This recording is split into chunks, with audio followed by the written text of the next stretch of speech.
I'm not going to say anything in this breakout that is like revolutionary. All right. It's just like, oh my God, it's going to change everything. Like we're just supposed to be reminded in these things that college ministry in particular is such a multifaceted ministry with so many different moving parts. And I think sometimes it's just like, maybe we're focused over here and that's really good, but how do we get focused over here? And maybe in your season, that's kind of where you're at, is like, how do we focus in on a different area? And I think all of us at some point, whether you've been in college ministry a long time, you've been in church ministry forever, whatever your story is, I think one of the things that we face often is like, we can maybe get people in the door and we can get them plugged in, but when they hit senior year, like senioritis is real. It was real in high school and it's real in college. And you'll see 3 years of faithful service. And they get that last year or, 5 years, whatever their pathway is.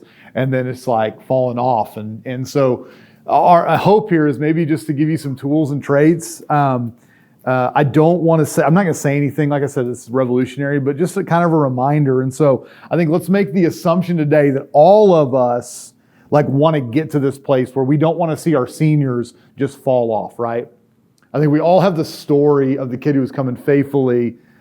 Something happened and then they've deconstructed or they've just walked away or they're nominal in their Christian walk. And how do we as a ministry faithfully bring people not to an event, not to a gathering, but to shepherd them all the way through so they see themselves intentionally sent. So let's pray and then we'll jump in. Father, grateful for today.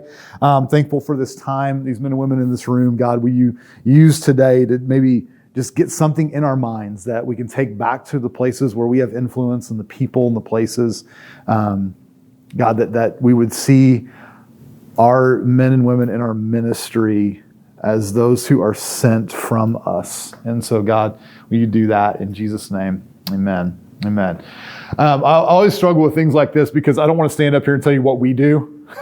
I'm going to hopefully give you some principles, maybe some examples. Every context is different. And so if I run through what we do, it's not going to be really hard for you to duplicate that in your place. So I hope we can just come around the principles of how do we craft our seniors and how do we intentionally go from beginning to end? Because if we're like they're seniors and we're trying to figure out how to send them, I think we've already missed the mark. And so we're going to scale it all the way back to freshman, to pipeline, to vision. And then at the end of this go, hey, here's how we help them flourish both in where they are now and then when they get sent. Lubbock is a very transient city. People don't come and stay there a long time. It's like, hey, tech is there. And tech is there, right? We had a discussion with some church consultants, and we send. We love sending. It's really hard though. We're like, hey, with a staff our size, how many people should be staying? And they were like, all right, I think we had 48 people on staff at that time in our church, and they're like, 7 to 8 are going to be stayers. Everybody else is just going to be sent. So that's on our mind all the time, is how do we send them well, knowing that the majority of these are going to go get a job somewhere else in a cooler city with a lot better scenery than the haboob dust storm of Lubbock. And so it's kind of where I want to go. If you have your Bible, turn to Ephesians chapter 4. And if somebody would be willing to read Ephesians 4, 11 through 16, I'd really appreciate that. All right, thank you. Ephesians 4, 11 through 16. And he gave the apostles, the prophets, the evangelists, the shepherds, and teachers to equip the saints for the work of ministry, for building up the body of Christ, until we all attain to the unity of the faith and of the knowledge of the Son of God, to mature manhood, to the measure of the stature of the fullness of Christ, so that we may no longer be children, tossed to and fro by the waves and carried about by every wind of doctrine, by human cunning, by craftiness and deceitful schemes. Rather, speaking the truth in love, we are to grow up in every way into him who is the head, into Christ, from whom the whole body, joined and held together by every joint with which it is equipped, when each part is working properly, makes the body grow so that it builds itself up in love. Man, that verse just is like an engine for, I think, ministry. What are some things that you see in that verse that just stick out to you?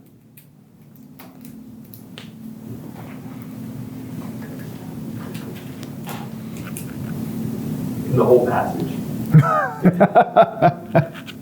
I mean, verse 12, the equipping of the saints for the work and service. Yeah. You're building up the body of Christ. Yeah. That's what we're supposed to do with it. So good, man. So good. What else? I think verse 14 where it talks about not being tossed to and fro with the different doctrines, different bases of culture. Yeah. Something like that. Yeah. Maybe one more. Growth to maturity. Yeah. 13. Yeah. So when we kind of scale back in this passage to a church that was really like on the front and center of the cultural war, right? Like Ephesus was a super influential city in the ancient world. And that city isn't unlike the college campus that we're at today. It was a thriving, huge library, big amphitheater. Like they were on the front of a cultural war, or whatever you want to say it. Like they were cultural ideas and everything. And I feel like this is kind of where our students are, right? Like the college campus is that place now where culture is they are on the front lines. It's always turning. They're kind of looking every which way as to what culture is saying is acceptable. And Paul's going to remind us and them, hey, here's the job of the church in the midst of that. The job of the church is not to execute, though we will. The main job of the church is not to put on a show, though sometimes it gets really hard, right? Or to put on events or to do, get a bunch of pizza and gather people, whatever. Like the job of the church is to equip the saints unto the work of ministry. Like that's a purposeful thing so that when the next phase of life and that young adulthood is coming for them, that they aren't tossed to and fro when they leave. And so this has got to drive us into this. So here's 3 parts that we're going to look at today. I'm old school, so I do have a slide deck. I didn't say PowerPoint, right? Even though I am 40 and that's what I was told yesterday by Jesse. That wasn't cool. So my slide deck, but I don't have any place to play it. So our first part today is we're going to talk about vision. The second, we're going to talk about intentional pipeline. Oh, I'm sorry. I am a terrible writer. And then lastly, we're going to talk about flourishing. So if you're looking at 3 different parts here, we're going to talk about vision, we're going to talk about intentional pipeline, and we're going to talk about flourishing. So it's kind of where we want to head today. If we're to be a healthy church that produces a healthy culture, then we believe that we've got to be kingdom-minded and not church-centric, right? So we've got to think about the broader spectrum of the kingdom, though our ministries are very important and our churches are there because either we're employed by those things or that's where we're members at or whatever it may be. We're drawn to those things.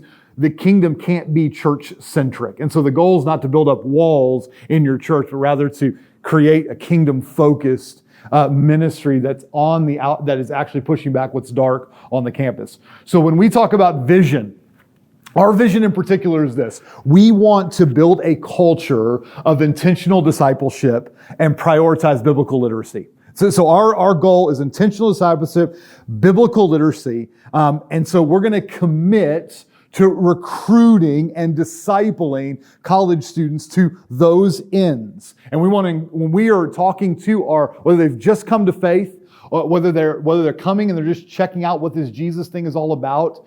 We live in the Bible Belt, so most kids have some sort of semblance of church. Most wild out their freshman year and then are like, yeah, that didn't fulfill. I'm going to try church now. So wherever that may be, like we want to cast this massive vision that the next generation of missionaries, church planners, faithful followers of Jesus, that's who they are. They're not just here for me to boost my numbers. They're not just here for me to have a cool ministry so I get to go to conferences. Like they're here to be sent. And so we hope through our efforts and through what God is doing in us, we hope to plant a church every year in a college town. Now and we'll talk about why we do that with seniors in particular, and to send 40 goers in the next 5 years to the unreached people group. So we have this vision for what we want to see in our church. And God's blessed us from the day we were planted in 2008 that there were 400 people on the first day and about 378 of them were college students. It's like we had a good congregation that gave like 4 cents, right? So, and since then, that's kind of been the way. And so we've always had like this beauty of college students coming and being engaged. And in the last several years, it's like, okay, how do we leverage this? I don't know why we got momentum with college students. I don't know why they're coming, but they continue to show up. How do we leverage them for something greater than just our metric spreadsheet that we put it in? And so we started thinking through like, all right, we want to leverage the most mobile generation to go to the ends of the earth, to go to places where the gospel isn't known. And so our vision continues to thrive that. In fact, like the urgency that all of us should feel in this room is like, listen, in every year, there will be 1 million college students that will walk away from the faith, that grew up in church, that will walk away from the faith. Like they'll come to college, or they'll be right after college, and they will walk away. And when we saw that stat yesterday, that 95% of people make this decision to follow Christ before the age of 30. Like we're right in that. In fact, the oldest millennial is now 40, and the oldest Gen Zer is now 20.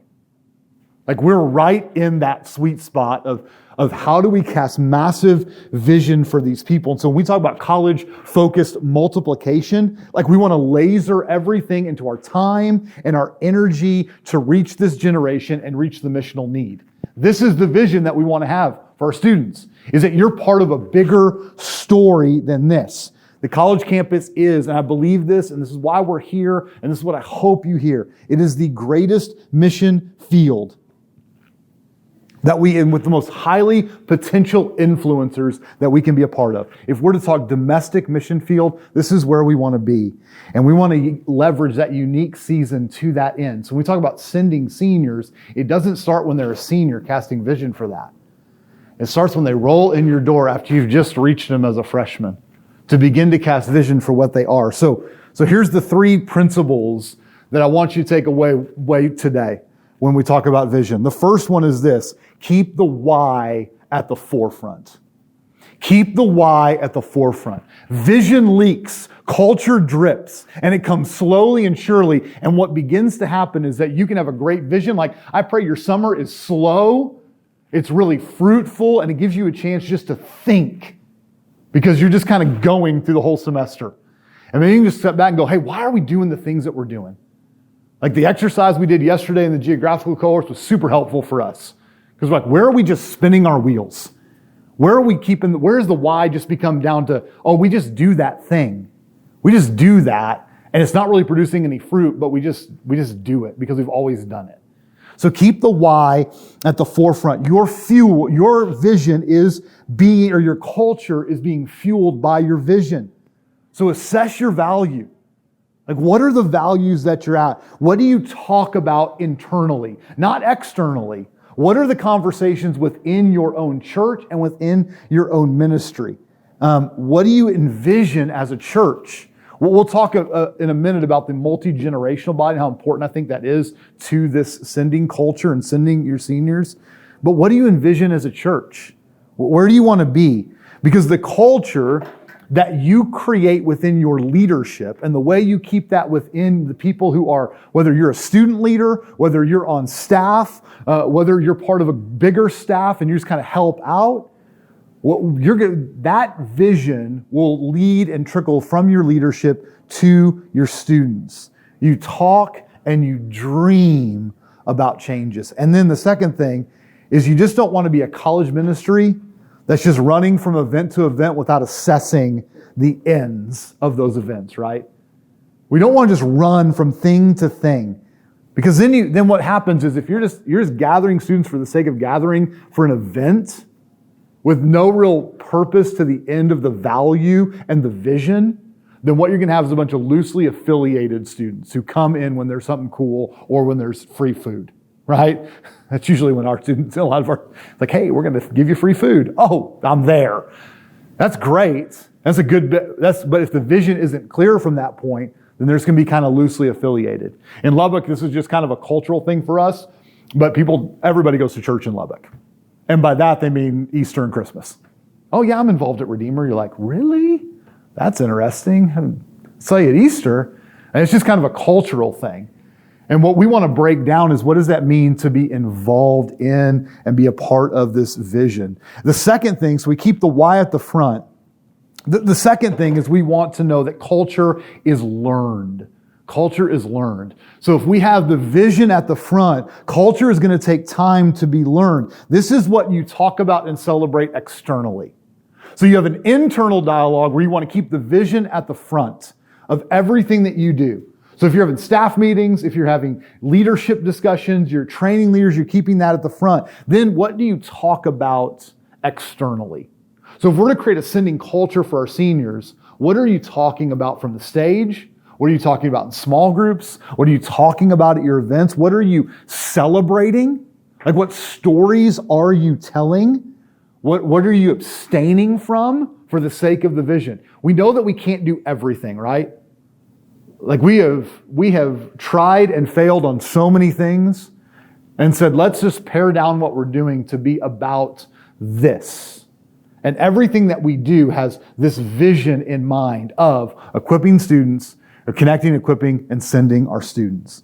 So if we're continuing to talk about that, like, the foundation of your culture is going to be built day in and day out. So what are you talking about externally? What are you seeking for your church? And listen, this is a church-wide culture thing.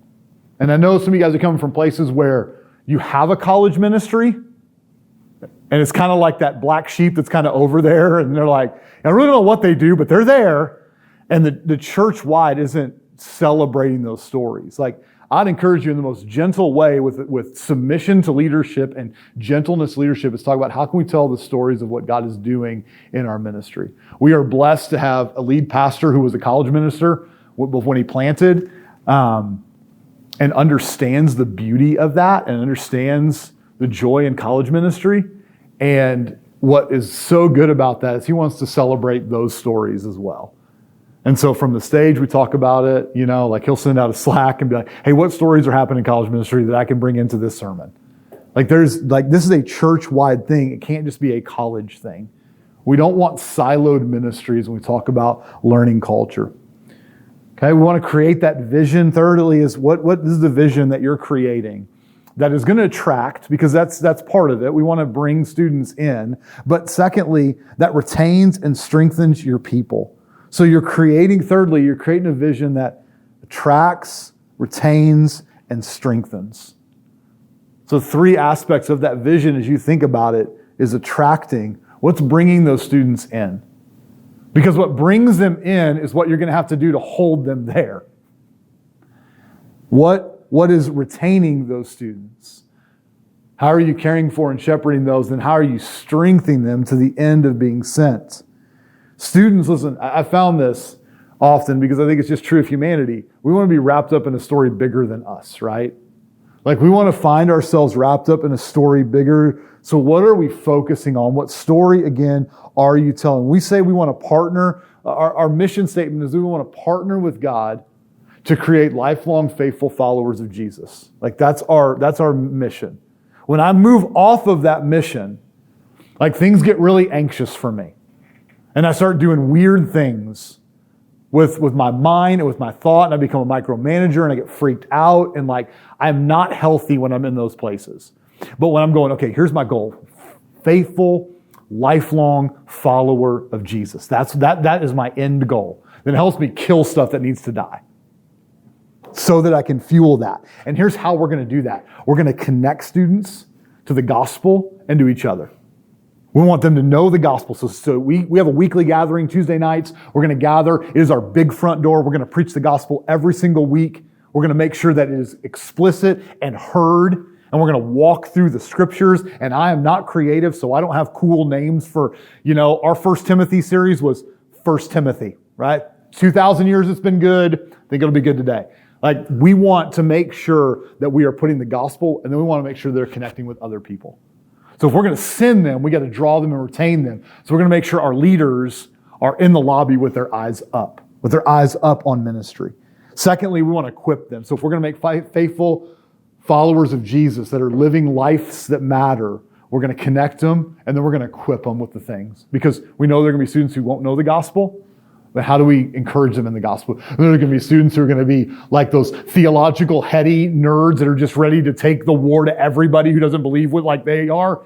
We were all there at one point, I think. How do we equip them with gentleness and the ability to teach and care for? How are we equipping them? And then ultimately, how are we sending them? How are we going to send them? What are we going to do? We want to wrap them up in the story. And then our 4th principle is that this is maybe just more of a personal thing. Multiplication is like pruning a tree. Multiplication is hard, but it starts in your ministry. If you want to see multiplicative moves of the gospel, it's not going to start when they leave your ministry. It's going to start inside your ministry. When we talk about sending seniors, sending will create health within your ministry. When you prune a tree the correct way, that tree is healthier. It's the same way with your ministry. When you are seeing multiplication as the mindset that these are mine for a season, I am to care for them and send them. How do you talk about multiplication? So when we look at our gospel communities or our small groups, they're student-led. We looked at our gospel community and said, hey, there's 40 students coming to a GC. And that was like as big as a church I used to pastor, right? And I'm asking a 21-year-old kid to shepherd a church, basically. When we said, okay, that may not be the best thing for multiplication, it may not be the best thing for connection, and certainly isn't for equipping, because I can come to a 40-person GC, just roll in and roll out without ever meeting anybody. It wasn't serving the purpose. So when we talk about multiplication, it's like, hey, when your GC gets to 12 or 15, we're gonna multiply it. We're gonna plant a new GC.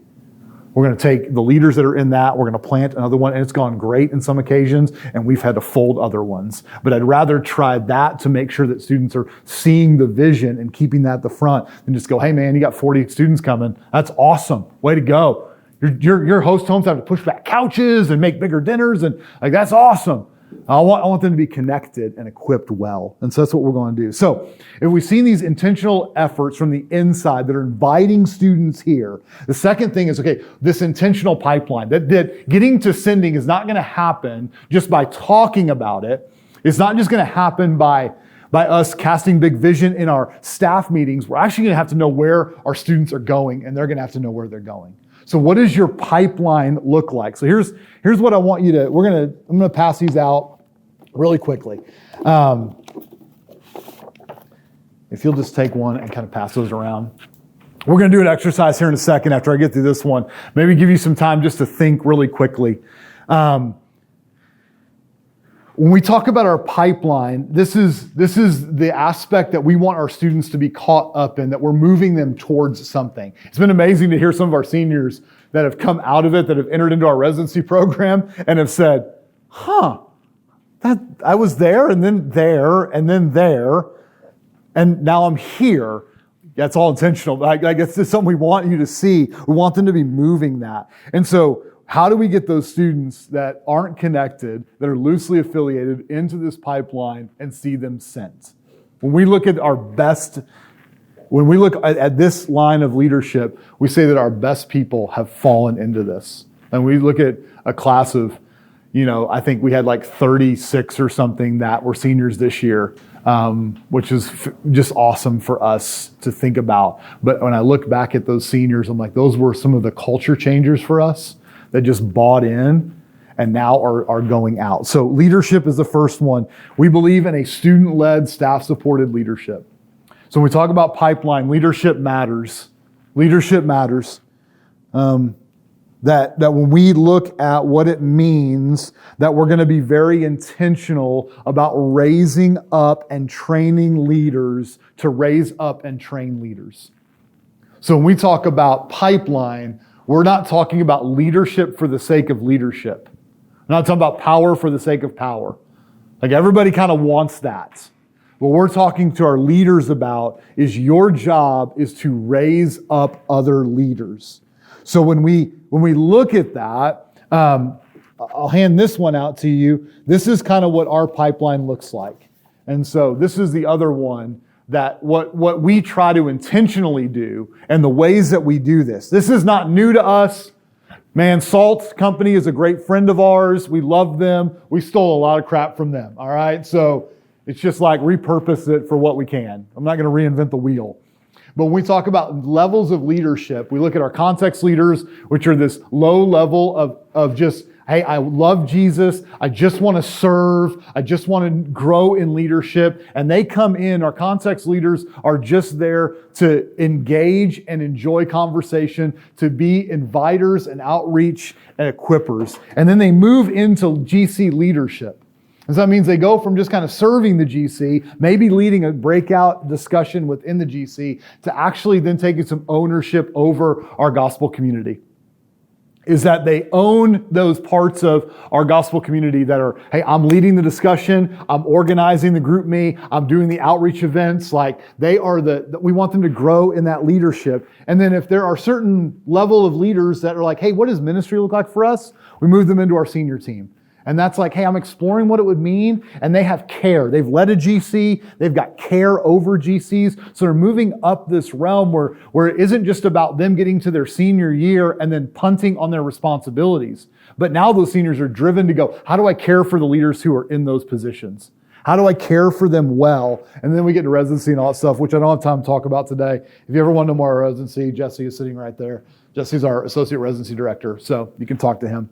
I needed friends in this, so I told him to say, come here, man. So when we look at leadership, though, and how we want to keep our seniors tethered to the ministry, is our student leaders become our main recruiters. Like I walked in this year to our leadership, and we have a class called H3, which is just what does it mean to serve within Redeemer College. And I walked into that, and I looked around, and I was like, I know like 4 people in this room of however many, which was incredible because what it told me was our leaders were the ones seeing in their GCs people and going, hey, why don't you come? Why don't you invite you in? Now, when they're in this place, listen, you see this stuff, this vision starting to like take root in them. Now they've got vested interest because that person that they invited or were sharing the gospel with on campus that's been coming to a GC, now they've invited them into leadership and they've got skin in the game now. That's my person. I knew them. I knew Miguel when he didn't know Jesus. And now Miguel knows Jesus. And now Miguel's going to be serving in a GC next year. I'll stick around and watch what Miguel's going to do. Because my job's not done sharing the gospel with him. My job's not done leading and shepherding and caring for. They're getting caught up in a story that's bigger than this, hey, come to my event. It's now a person who's heard the gospel and the gospel has changed them and they've got to see that. So we want students to be on the front edge, the front lines of that when we talk about leadership. The second part of our pipeline here is the equipping portion. We want to equip. We want to provide opportunities for them to grow in understanding and knowledge of the gospel. If students are the most strategic mission force on the planet, they're mobile, they dwell on the front lines of culture and spiritual war. Therefore, it's going to be these men and women that need to be equipped to what they've been called for. If we're to go back to Ephesians for the equipping of the saints unto the work of ministry, then my job becomes how do I prepare them to be caught up in the story that's bigger than them? How do I prepare them? How do I get them into this? And so there are 3 aspects of equipping for us. The first one is discipleship. I know, revolutionary, right? Like just off the chain. It's just discipleship. We want them as leaders within this pipeline that are going to eventually be doing this with others, is that we want them to know personal discipleship first and foremost. We want them to know they need Jesus more than anything. That they need the gospel with them, that they need their affection stirred, that they need to be aware of their own deep need and deep sin. And so when we look at faithful followers of Jesus, like this is our shirt, these are our axioms. Like we want this to produce a faithful follower of Jesus. We want them to live in the light. That 99% in the light is still in the dark, right? You can be 99% known and completely unknown, right? Because that 1%. We say, hey, as a follower of Jesus, you get to live in the light. You get to live because your sin's been taken away. So we want them to recognize that. We want them to partner with, right? No, we say this one with little pinkies here. No one sits alone, no one stands alone. That we want them to see people as people and not just a project. So if I see somebody sitting by themselves, our leaders are going to go, oh man, I got vested interest in this thing. It keeps them tethered, right? This is stuff that isn't going to be, this is stuff that's not going to change when they leave our ministry. So we celebrate always, want to celebrate stories of what God's doing, both in them and around. We want them to be faithful over impressive, that rather than, we want them to have deep roots, more than we just want a beautiful plant that goes inch deep. We want them to be deep. And then we want them to know that prayer is how we're going to wage war in everything. And so when we look at our axioms, like, we want to equip them in those things. We want them then to understand if our students are in this and we're going to send them well, we want them to be discipled personally. And then secondly, we want them to then disciple. So we talk about multiplication focus. That what happens so often in our ministries, and I think Dean kind of alluded to it last night, which was really convicting and encouraging, is like what happens so often is that gospel terminates on us. What God is doing terminates on me. I can be walking Jesus and going great, and it just kind of sits with me. We want more Bible studies. Like, people who leave, like, it is so true what he said last night. People rarely leave Redeemer because, it's like, God, they're too mission focused. It's like, we didn't do no Bible studies, sermons are too short, there's only a 15-minute turnaround between services, like, it's too big, whatever it may be, like, whatever the excuses are. And we want them to see that, hey, as a student, as you're growing through freshman, sophomore, junior, all the way through, that, man, that gospel that took root in you doesn't terminate on you. That you're going to go find those. So we do this little thing called grow groups. They're like groups of 2 or 3 that get together and just read the Bible together. Whether that's peer-to-peer, like peer-to-peer just encouragement and accountability, or whether that's like, hey, I've got friends who don't know the gospel, and it's like, hey, why don't you just come read the Bible with me? Whatever that is, we want them to breathe out what is happening to them. We want them to breathe out because, again, we want them to be seen as sent, not just when they're up on the screen for commissioning night, but all throughout their journey, that they are being sent. That they're being sent to the campus. That multiplication bleeds into outreach. That bleeds into being sent to their campus and their community with anticipation and engagement in spiritual conversations. So if they're going to multiply, they're going to go to their friends within the ministry, yes, but we also want to put them on campus. That you're in your classroom for a purpose. That you're there for a reason. We don't want you to be spiritual gluttons. One of the verses that changed my perspective was Psalm 23.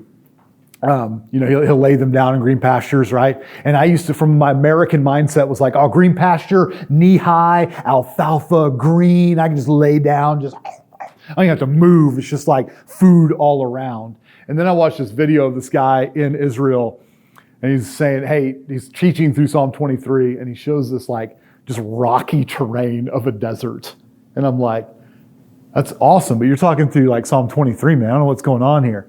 And he would come up and the camera would pan on these big, huge, like clumps of grass that were just kind of sporadic throughout the landscape. And he's like, to a shepherd, this would have been a green pasture. And the shepherd would have led the sheep to just enough, where they kept moving, they kept being fed. And that's what we want to see with our students. Is that when they're outreach, that it doesn't just become spiritual gluttony, that they got saved and then just sit in the church and just consume, but that consuming sees them as sent out. And so I think these are the things that I want you to think about here for the next maybe 5 minutes, because I want to give us some time to dialogue at the end. But look at that pipeline, and maybe with your team, if you're here with the team or just by yourself, like look at the blank one. Don't look at mine. Maybe that will someday be a great thing for you. I'm not your ministry, you're not mine, but look at yours, and maybe if that's helpful, where do you see some of these things happening in your ministry? Where are some of these intentionalities and how you're raising up and dripping vision of people being sent and equipped? Okay, so let's take a few minutes to do that. I wish I had some cool like worship music to play, but I don't. Jesse, you want to sing for us?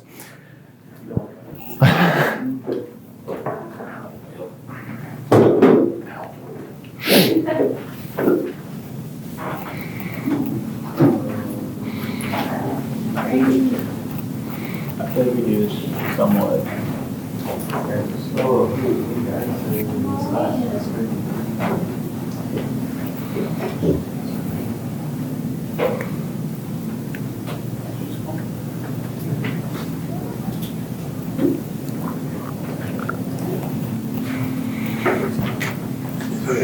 I feel like maybe there's some what we do,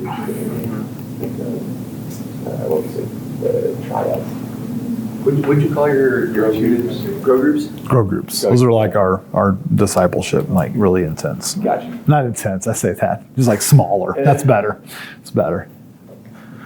All right, I'm late on my B reel, but I'll get to be in it. I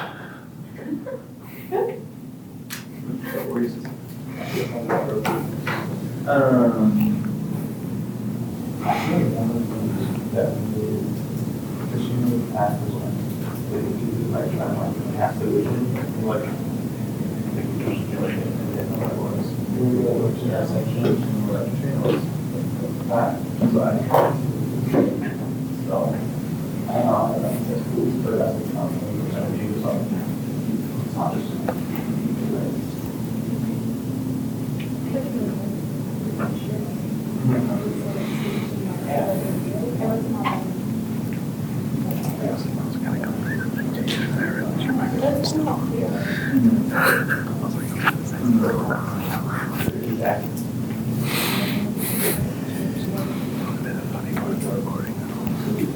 Oh, yeah, I know. I just saw that.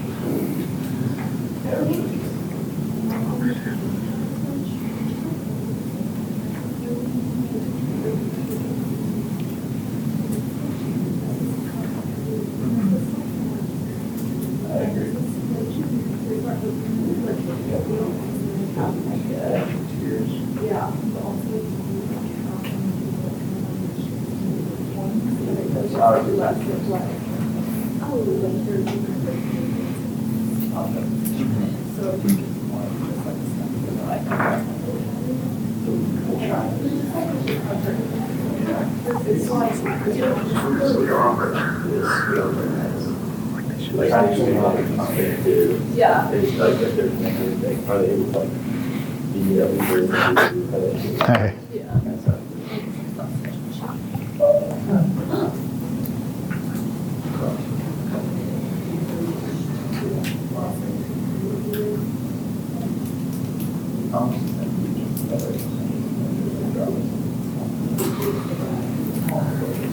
All right, so I know we're not like even farther along that thing, but I want to land the plane here in the next 5 or 7 minutes or so, and then just if we have any dialogue or questions. Again, I can't encourage enough in these times that consume what you can and talk to everybody that you can. You can learn and take these things home, and I think that's why we get to springboard into summer, is that we just kind of get to dialogue and wrestle through these things. And it may not be massive changes. I would encourage you, don't go back to your home church and be like, we got to blow it all up, okay? Because what you're doing is good. There may just be some tweaking that needs to be done. And there may just be like, oh, maybe this one aspect really stuck out to me. And so be encouraged in that. So when we talk intentional pipeline, maybe you guys can start seeing how you actually do that. And is it, hey, we're doing this internally and we understand how we do this. Does anybody else get this? Maybe that's the step. It's like, how do we bring our student leaders into this? We're already doing it. Maybe it's just about communication at that point. Or, hey, we need to be a little bit more intentional with outreach. Maybe we need to equip our, how do we do that? How do we get caught up in the bigger story of the church? So intentional pipeline is the second way. And then lastly is flourishing. How do we create flourishing for them both here and now, in this moment that helps them flourish after college? So my buddy Justin Smith, he'll be teaching a session this afternoon on preaching to Gen Z. I'd really encourage you to go hear him. They are planning a church in Austin right now. He'd always say this. I'd ask him about young adult ministry. It's like a hole in our church, just like this gap for us. And he would always say, yeah, have a good young adult ministry, you can have a crappy college ministry. And I was like, well, is there a way to do both? Is there a way that we can have a great college ministry that spurs on into a good young adult ministry? And so I hope this last part is that hope is flourishing. Is that in the here and now, the right now, here's what we want to see from our students. When we want to see them flourish right now, is we want them to buy into the local church. I am unapologetically, there it is, passionate about the local church. It is God's mechanism for 2,000 years to see the growth of the gospel go forth. I don't know why he did it, but that's what he chose. And so we want this to be a church-wide flourishing. So when we want our students to look for places where they can actively serve and areas where they can preach the gospel in the local church. So in Redeemer College, if that's getting plugged into this pipeline here for somebody who's just coming along, if we're going to send them well, they're not just ultimately, when they graduate, going to start sharing the gospel. Oh, I graduated, now I'm just going to start doing it. We want to prepare them while they're in the beauty of having a safety net and the beauty of having equipping and instruction where they're known and they can be known. So we want to disciple them. We want them to look for places in our kids' ministry. Our kids' ministry loves college students. Our college students love serving in children's ministry. I'll give you a story of one senior who just graduated. He's one of those culture changers for us. His name is Jack. And Jack's been a GC leader for us for 2 years, which is kind of rare, but faithful just 2 years in a row to lead a GC. He's a monster in discipleship. I probably had 4 new leadership meetings with guys who I was like, hey, why are you applying for leadership? And like, Jack Nelson saw something in me. And he's unassuming dude. He's going to go write code for some, company that does like car online sales. Like that's what his job's going to be. But he saw himself as that. And as he's being sent, it's like, not when I'm graduating, but right now. And he, for the last 2 years, has been serving in the first grade classroom. There's this 21, 22-year-old dude who's like, I know where I want to be an all-in church member, is I'm going to be in the children's classroom. My daughter gets to benefit from that. She loves Jack. But Jack's like, this is where I want to be. So he's like helping with 4th and 5th grade gathering. I'm like, to me, that's not my area. But he's found that place to go and serve and to breathe this stuff out and to be sent, even within the local church student ministry.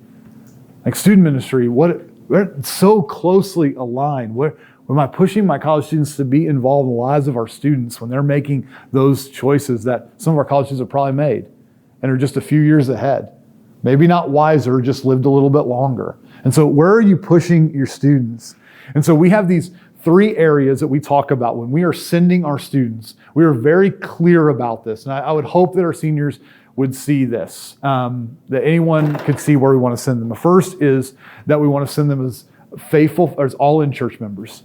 That this will be the majority of your students. The majority of your students, that when they hear that you are sent, every week at college gathering, every week on a Sunday morning, our last phrases to our people is, Redeemer, you are sent. You're sent to your spheres of influence, but this last time we have a commissioning night, last Tuesday gathering for our college students.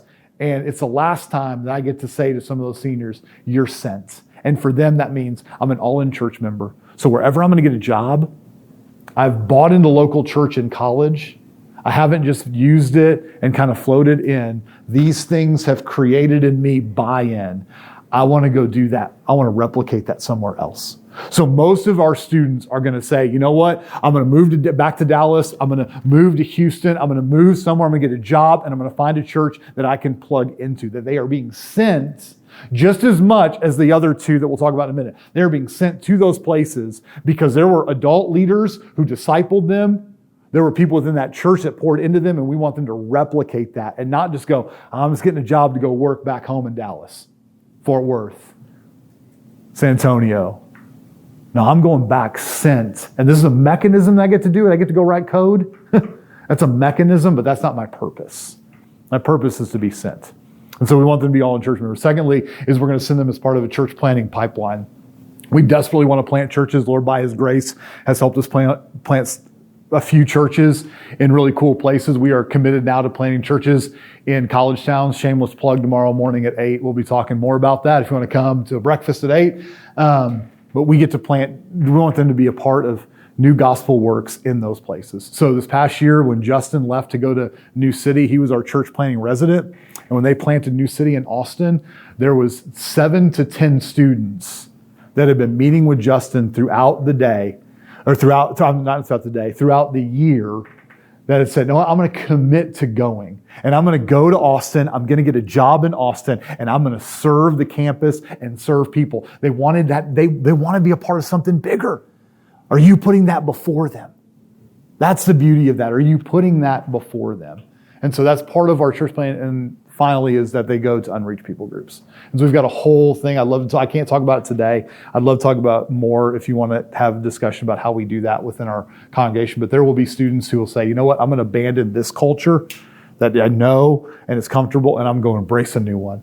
And we've got 48 goers that are on the field right now in various parts around the world that are reaching people, because in college, they just saw themselves as not consumers, but send people. And so this is not a program that we do, all right? This is a holistic approach and the way that we talk about and sacrifice and do things for that end. And so I hope that today, like as we land this thing, is that if you're to leave with anything, that you're to leave with senior sent, if we want the church to grow, if we want it to mature, if we want to see our ministries thrive with gospel proclamation, if we want to be a place where hurting and the broken and the wounded, then we're going to have to create it with intentionality. It's not just going to happen. It's not just going to be all right, I'm just going to have a gathering, throw some worship music on, preach a sermon that's awesome, and that's going to do it. It's going to be created day in and day out through prayer, through leaning into shepherding and caring for students in one-on-one places. So that's it. It's not revolutionary, but I hope you take away. Are there any questions as we kind of land the plane? We got about 10-ish minutes left. Any questions? Comment? Any revelations, even in your own takeaways?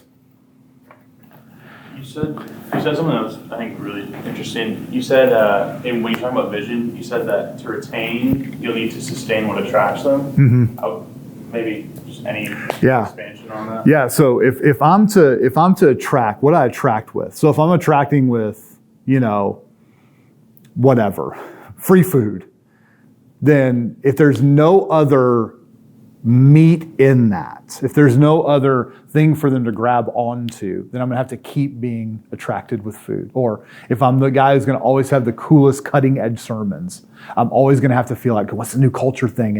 And now, don't get me wrong, like those things are okay.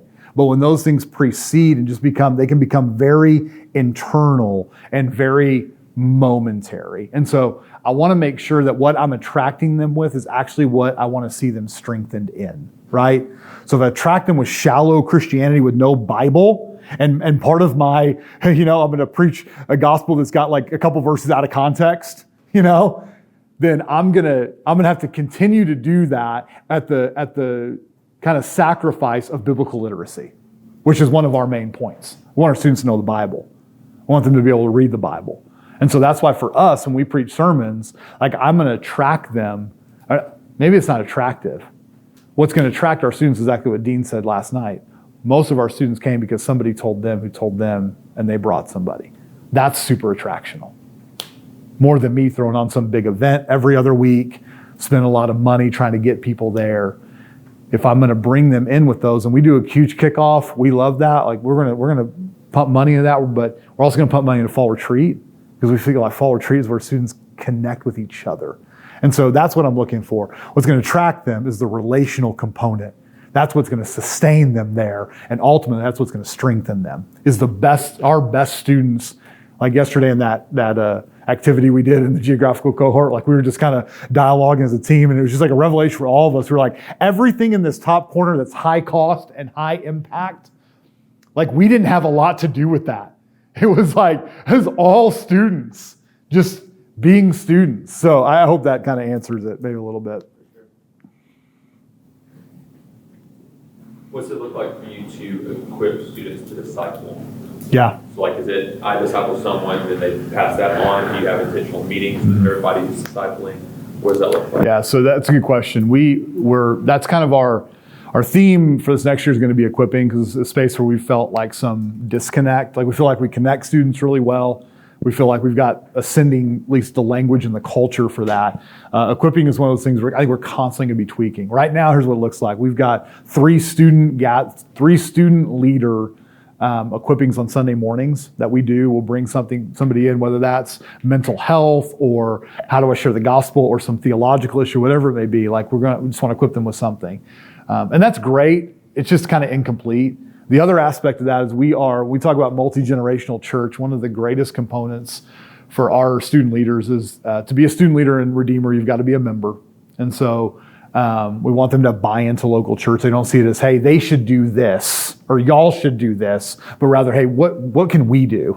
It's like a we and I, mine, like there's some ownership. And so when they become a leader or even a lay, just a student who's coming, is we try to pair them with adult partners who are members. And so every student leader in this pipeline, whether they're a context leader, GC leader, senior team, they're going to meet with an adult once a week and just read the Bible. And so Sunday mornings look a lot like Tuesday nights, and that we're going to walk through. We just got done with Romans. We were in Romans for a year. And so those discipleship groups are going to look like, hey, let's open up the book of Romans. Let's talk about life. Where are you struggling in leadership? Where are you struggling personally with the gospel? Where's the gospel? And so that's kind of how the most of our equipping doesn't happen necessarily by our staff. It happens by our adult members that we've said, hey, you love college students. We're a college-focused church, not a college-centric church. Everything doesn't run around our college ministry. We want our adult members to wrap their arms around our college ministry and go, how do I get to breathe out what God's done for me? And so a lot of our adults have just said, hey, I want to host somebody we want to host a GC in our home, or we want to lead a grow group with a couple students. And that's where, like, when we've assessed at the end of the year, I'd be interesting to see, we've heard these stories of just like, man, this was the best year for me. Like my care coach was awesome, like just leaned in. And so that's a lot of where our discipleship happens, is kind of in that organic fashion. And that means I got to have trust in my adult partners 100%, and really do. God's been gracious in that. And so I think that's been a really cool aspect for discipleship. And equipping. Yeah. Zach. I have a background in high school ministry, and I feel like high school seniors and college seniors, they'll say sometimes when they leave where they are to go to college, or after college when they move to a new city, like, I can't find something like the church I work at. Yeah. What do you say to that? Yeah, it's 100%. I'm like, no, you're right. I mean, that's the thing, is like, and I think that's what Justin's point was, is like, you've got a great college ministry. And what's really hard is I've got great community. Like, I've been praying hard for our seniors, because they've been the culture changers for us. They were like sophomores when I took on the full-time job, so they're really near to my heart. But they have great community. Like, they just have really deep community. My fear is that they're going to go and try to duplicate that. In sending them, part of this stuff that we'll talk about with seniors in particular, and I'll talk about it from the stage, and we'll put it into stuff that we print or whatever it may be, is like, you've got to recognize when you shift to that young adult, like, things look different. And not feeling like, for me, because I mean, college, let's be honest, like, for a lot of us is where college, like, the gospel really, like, just gripped us, right? I was 21 when the Lord just opened my eyes, all this stuff I'd grown up in church, and that was it for me. And that, we want that to not be the apex of their faith. But so I'm going to use words like, hey, this is a springboard for you, right? Like, no, it's not going to look the same, and that's okay. You're not going to gather every night and throw up movies on the tarp in your backyard. You're not going to have that. That's okay.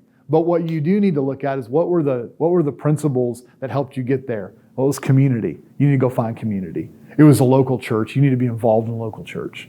And so we want to give our seniors, there's a church in Bernie that one of our new student leaders came from. And he said when he graduated high school, they had like a list of churches that they loved and were kind of like-minded. And they just sat with their seniors and like, hey, let's just talk. You're going to tech. Here are several of the churches that are in Lubbock. These are the ones we feel like would be really helpful for you in the next phase. So we try to do that with our senior leaders. It's like, hey, where are you moving to? Hey, here are some cool churches that maybe you should check out. And then trust the Lord that that what took root here isn't going to shrivel up when they go. So let me pray us out, and then you guys can be dismissed. We got about 15 minutes between the next breakout. So God, grateful today. Will you, by your grace, use things that were said, use thoughts that you provoked in minds to, God, do ultimately what we want to do is equip the saints in the work of ministry, that they would see the gospel take root, that students would come to faith, be baptized, be sent, and that we would do that really intentionally, not just when they're seniors, but as a holistic approach to sending them well. So God, by your grace, will you do that in and through us? In Jesus' name, amen.